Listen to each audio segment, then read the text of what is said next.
আজকে আমরা সারণী থেকে মধ্যক বের করব।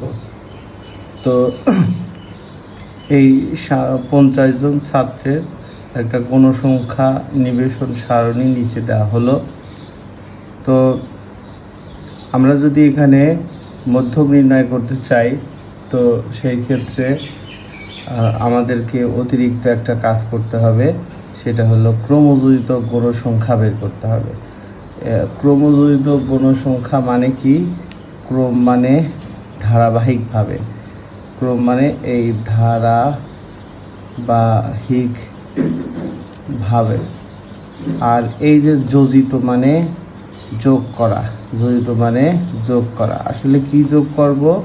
গণসংখ্যা যোগ করব। গণসংখ্যাগুলো ধারাবাহিকভাবে যোগ করার নামই হলো ক্রমযোজিত গণসংখ্যা। তো ক্রমযোজিত গণসংখ্যা নির্ণয় করার কেন দরকার? মধ্যক নির্ণয় করার জন্য। আসলে এখানে গণসংখ্যা কোনটাতে মধ্যক বিদ্যমান সেটা ঠিক নির্ধারণের জন্য আমরা মূলত ক্রমযোজিত গণসংখ্যা নির্ণয় করি।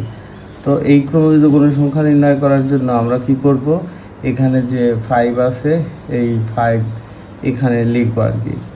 তা এরপরে সহজ বিষয় হচ্ছে, সহজ টেকনিকটা হচ্ছে 8 আর 5 যোগ করলে 13 হবে। এরপরে 11 আর 13 যোগ করলে 24 হবে। 24 আর 15 যোগ করলে 39 হবে। 39 আর 8 যোগ করলে 47 হবে। 47 আর 3 যোগ করলে 50 হবে। এইখানে যে 50 আর এই মোট গণসংখ্যা 50, এরা দুইজন মিলে যাবে। যদি না মিলে যায় তাহলে আমরা বুঝবো যে অঙ্কটা আসলে ভুল হয়েছে। তো ঠিক আছে, আমরা ক্রমযোজিত গণসংখ্যা নির্ণয় করলাম। এরপরে মোট গণসংখ্যা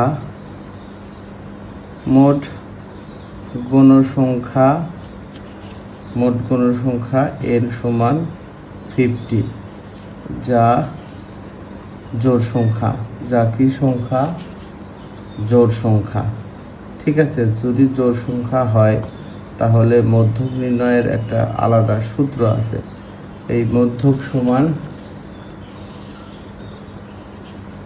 n/2 তম পদ যোগ n/2 প্লাস 1 তম পদ।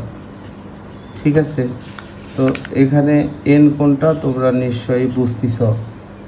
n আসলে 50 ভাগ 2 তম পদ, আর এখানেও 50 ভাগ 2 তম পদ।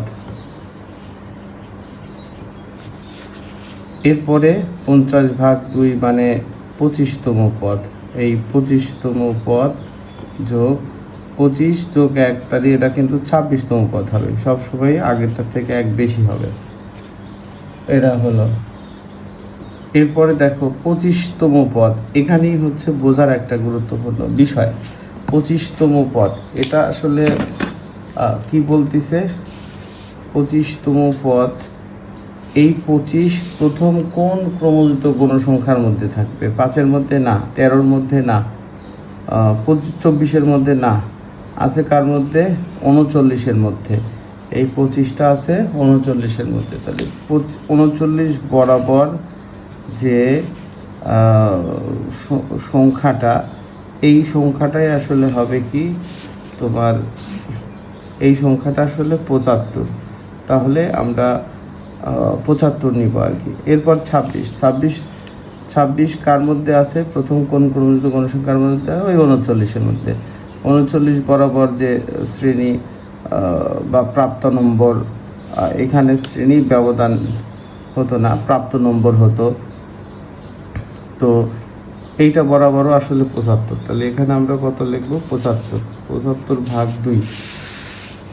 তাহলে দেখো এই 75 যোগ 75, তাহলে 2 × 75 ভাগ 2।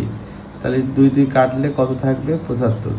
তাহলে এই 75ই আসলে মধ্যক। এই 75ই আসলে কি? মধ্যক। তো ঠিক আছে, আশা করি তোমরা একটা সারণী থেকে মধ্যক কিভাবে বের করে সেটা তোমরা দেখতে পাইছো। যে মধ্যক বের করার জন্য প্রথমে ক্রমযুক্ত গণসংখ্যা বের করতে হবে, এরপরে মোট গণসংখ্যা জোড় না বিজোড় সেখান থেকে মধ্যকের সূত্র দেব। যদি মধ্যক জোড় সংখ্যা হয় তাহলে মধ্যকের সূত্র এইটা, আর যদি মধ্যক বিজোড় সংখ্যা হয় তাহলে মধ্যকের সূত্র কি হবে বলো তো দেখি, এই n+1/2 তম পদ। একইভাবে এই সংখ্যাটা কোন ক্রমযুক্ত গণসংখ্যার মধ্যে আছে সেটা বরাবর নম্বর, প্রাপ্ত নম্বরই আসলে মধ্যক। তো ঠিক আছে, আজকের ক্লাস এই পর্যন্তই।